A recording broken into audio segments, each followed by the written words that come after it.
इस चुनाव का नेतृत्व देश की जनता कर रही है, क्योंकि उसी जनता ने 10 साल की विकास यात्रा भी देखी है और 60 वर्षों की दुर्गति भी देखी है। आप याद करिए, देश के करोड़ों गरीब जीवन की मूलभूत सुविधाओं से वंचित थे। भारत जैसे देश में भुखमरी की खबरें आम होती थी। करोड़ों लोगों के सर पर छत नहीं थी। महिलाएं खुले में शौच जाने के लिए मजबूर थी। पीने के लिए पानी नहीं। 18,000 से ज्यादा गांवों में बिजली नहीं। उद्योगों के लिए संभावनाएं नहीं। ये तो एक दृश्य। सबसे बड़ा दुर्भाग्य ये भी था कि सुधार के लिए चर्चा भी नहीं होती थी। परिवारवाद की राजनीति ने करोड़ों करोड़ युवाओं के सपने मार दिए थे। 5 पीढ़ी को आजाद हिंदुस्तान में तबाह कर दिया गया। उनके सपनों को रौंद दिया गया। उनकी आशा आकांक्षाओं को मिट्टी में मिला दिया गया।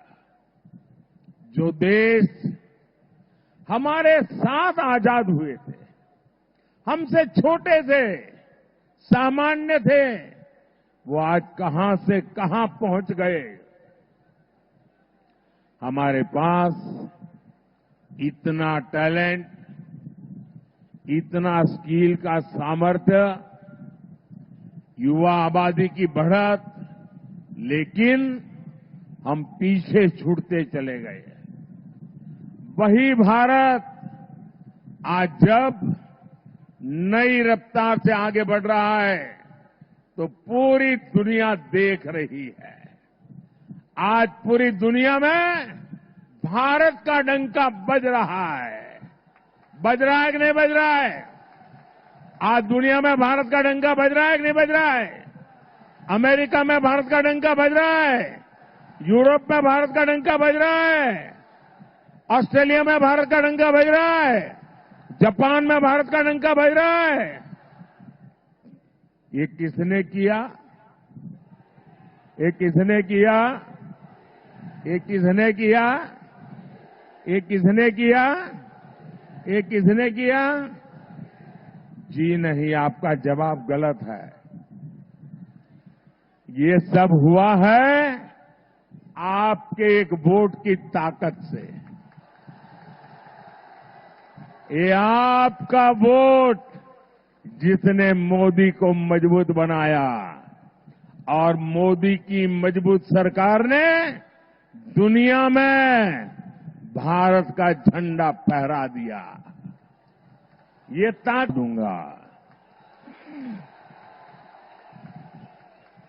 साथियों, टीएमसी और इंडी जमात वाले बंगाल को विपरीत दिशा में लेकर जा रहे हैं।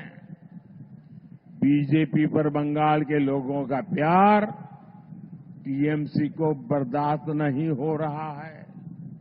इसलिए टीएमसी बुरी तरह बौखलाई हुई है।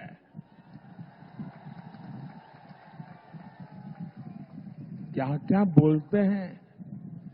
बंगाल के प्रति नफरत से भरी हुई टीएमसी के पास एक ही हथियार बचा है। एक ही हथियार बचा है। एटा होते देवो ना। एक ही हथियार, एटा होते देवो ना। विकास के जो काम मोदी करता है, टीएमसी कहती है एटा होते देवो ना, एटा एटा, जरा जोर से बोलिए, एटा। हमने महिलाओं की सुरक्षा के लिए हेल्पलाइन बनाई। टीएमसी कहती है एटा एटा होते देवो ना, एटा होते देवो ना। साथियों, टीएमसी की जीत का बहुत बड़ा नुकसान इस क्षेत्र के लाखों फिशरमैन को हो रहा है। केंद्र सरकार मछुआरे भाई बहनों के लिए इतनी सारी योजनाएं चला रही है। हमने मत्स्य पालकों को, फिशरमैन को किसान क्रेडिट कार्ड की सुविधा दी। यहां रायदीगी में हमने फिश कल्चर सेंटर दिया। हमने पीएम मत्स्य संपदा योजना शुरू की। इसके लिए 20,000 करोड़ रुपए से ज्यादा का फंड दिया। लेकिन टीएमसी सरकार का यहां भी वही रवैया, एटा एटा एटा होते देवो ना। टीएमसी बंगाल में फिशिंग से जुड़े केंद्रीय कानून लागू नहीं होने दे रही है। इससे फिशरमैन को इंश्योरेंस क्लेम लेने में दिक्कत आ रही है, बीमा नहीं मिल रहा है। लेकिन टीएमसी वालों को आपकी चिंता नहीं है। इनको तो अपने तोलाबाजों और कट मनी सिस्टम से मतलब है। ऐसी टीएमसी को जरा मुझे पूरी ताकत से बता दीजिए, देश पूरा आपको देख रहा है, क्या ऐसी टीएमसी को आप सजा देंगे? आप टीएमसी को सजा देंगे? कड़े से कड़ी सजा देंगे? हर पोलिंग बूथ में उनका सफाया कर देंगे? साथियों, भाइयों और बहनों, अब तो टीएमसी सरकार तुष्टीकरण के लिए देश के संविधान पर भी खुलकर हमला करने लगी है। हमारे संविधान ने दलितों, पिछड़ों को आरक्षण दिया है, लेकिन बंगाल में उस आरक्षण की खुली लूट हो रही है। मुसलमानों के फर्जी ओबीसी सर्टिफिकेट बनाए जा रहे हैं। ओबीसी समाज का हक छीनकर मुसलमानों को दिया जा रहा है। कोलकाता हाईकोर्ट ने ये फर्जी सर्टिफिकेट रद्द कर दिए। टीएमसी हाईकोर्ट का आदेश टाल नहीं सकती, लेकिन मुसलमानों में झूठ बोल रही है, भ्रम फैला रही है।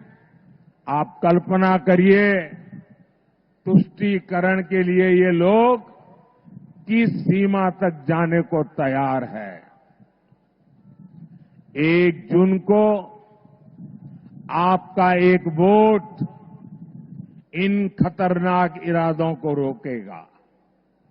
हम सुरक्षित और विकसित बंगाल की नई यात्रा शुरू करेंगे। साथियों, टीएमसी ने बंगाल और इस क्षेत्र को विकास से वंचित रखा है। लोग भी समझ चुके हैं, ईमानदारी से विकास ये केवल और केवल बीजेपी ही कर सकती है। हमने यहां 2 फूड प्रोसेसिंग यूनिट्स लगवाई है। हम कोलकाता पोर्ट के कंजेशन को भी कम करने के लिए काम कर रहे हैं। आप बीजेपी को बंगाल में मजबूत करिए। आपकी हर अपेक्षा बीजेपी ही पूरा करेगी।